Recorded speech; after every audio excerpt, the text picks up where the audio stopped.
Sung Jin-ho, autrefois surnommé le chasseur le plus faible de l'humanité, est devenu l'un des personnages les plus puissants tout manga confondu.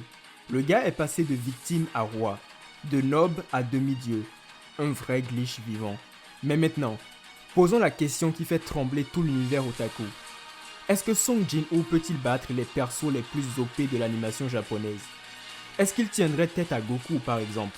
Saitama pourrait-il l'éteindre d'un seul coup de poing? Et que donnerait un combat contre Gojo ou Asta? Reste bien jusqu'à la fin parce qu'on va enchaîner des affrontements de folie. Mais avant, tu connais les bails. Like la vidéo, abonne-toi et active la cloche de notification parce que là ce n'est pas juste une vidéo, c'est une guerre de titans qui s'annonce. Asta de Black Clover. On commence avec Asta, le héros sans magie dans un monde où tout le monde en a. Le gars est né sans rien, mais il a transformé le rien en puissance. Il s'est forgé un corps de malade, une volonté inébranlable et surtout l'anti-magie. Grâce à ça, il annule littéralement les pouvoirs de ses ennemis. Ses épées coupent la magie comme du papier et quand il fusionne avec son démon, il devient une vraie machine de guerre. Mais voilà le souci, Jin-ho, ce n'est pas juste un mage, c'est un monstre physique, rapide, rusé et avec une armée d'ombre derrière lui. Asta peut tenir tête à un mage classique, mais Jin-ho, c'est un boss de fin du monde.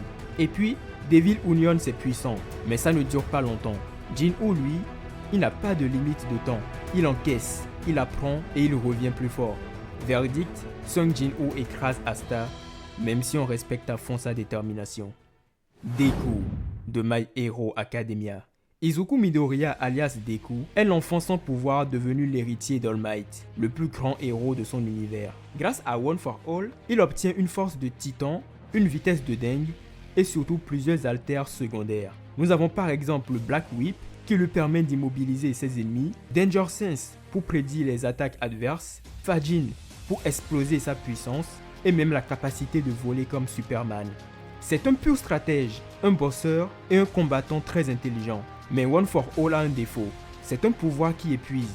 À 100%, Deku peut littéralement se blesser lui-même et contre Jin-ho, pas le droit à l'erreur. En face, Jin-ho peut invoquer une armée, se soigner, devenir invisible, manipuler la peur, bref, c'est un caméléon du combat. Même si Deku est super complet, il reste trop humain face à un gars comme Jin-ho. Résultat, Sung Jin-ho gagne, même si Deku lui donnerait sûrement du fil à retordre. Dio, JoJo's Bizarre Aventure. Dio Brando, ce nom suffit à créer un frisson. Le vampire devenu quasi immortel grâce au Stone Mask. Il régénère, gèle ses ennemis au contact, tire des lasers avec ses yeux et surtout, il a Zawardo. Un stand qui arrête le temps. Mais soyons logiques, arrêter le temps c'est fort, mais c'est temporaire. Si Dio ne met pas KO Jin-ho pendant ces quelques secondes, c'est terminé pour lui. Et notre héros coréen n'est pas du genre à se faire taper facilement. Il a tanké des monarques, des entités surpuissantes qui peuvent ravager des villes entières. Dès que le temps reprend son cours, Dio se retrouve face à un combattant surentraîné, ultra rapide, avec des soldats à l'infini. Une fois de plus, Dio ne fait pas le poids, même avec son charisme. Denji de Chainsaw Man. Denji, alias Chainsaw Man, ou l'homme tronçonneuse pour les Français. Il a littéralement une tronçonneuse dans la tête. Il découpe des démons comme des nuggets, il se régénère en buvant du sang, et plus il souffre, plus il devient dangereux. En mode Hero of Hell, il est carrément flippant. Mais malgré ses exploits, comme survivre à une chute depuis l'espace, ou pulvériser des immeubles, ça reste très brut. Il fonce dans le tas sans vraie stratégie. Jin-ho, lui, c'est un cerveau. Denji ne peut pas mourir facilement, c'est vrai, mais Jin-ho peut l'écraser en boucle jusqu'à ce qu'il s'effondre pour de bon. Eren Yeager, de l'attaque des titans. Eren, c'est un autre délire. Il possède le titan assaillant, le titan marteau d'armes et surtout le titan originel. Avec ses pouvoirs, il peut contrôler les titans, manipuler les souvenirs et déclencher le grand terrassement. Une apocalypse en slow motion. Mais Jin-ho, encore une fois, n'a pas peur des armées géantes. Il a déjà affronté des créatures colossales et son armée d'ombre, elle peut se reformer tant qu'il y a du mana. En plus, avec sa vitesse, il pourrait très bien s'infiltrer directement dans le corps d'Eren et l'éliminer de l'intérieur. Résultat, Eren, bien qu'il soit stylé et qu'il soit le personnage de mon animé favori, se fera taper comme un petit garçon par Sung Jin-ho. Goku de Dragon Ball. Ah, enfin le boss final. Goku, le Saiyan légendaire, le mec qui a explosé des planètes, battu des dieux, transcendé ses limites encore et encore.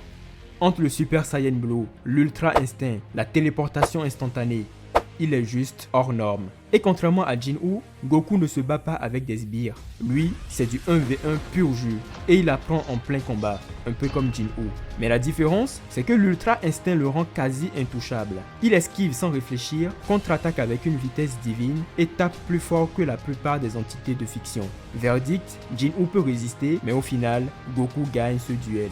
Ce n'est pas une défaite honteuse, c'est juste Goku. Et voilà les boss, Jin-Woo a écrasé quasiment tous ses adversaires, sauf le guerrier Saiyan.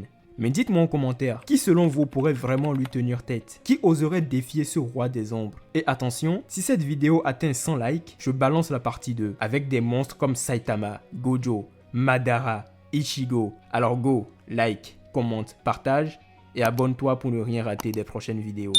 On se retrouve très vite, et d'ici là, que ton aura soit aussi sombre que celle de Song Jin-Woo. Peace.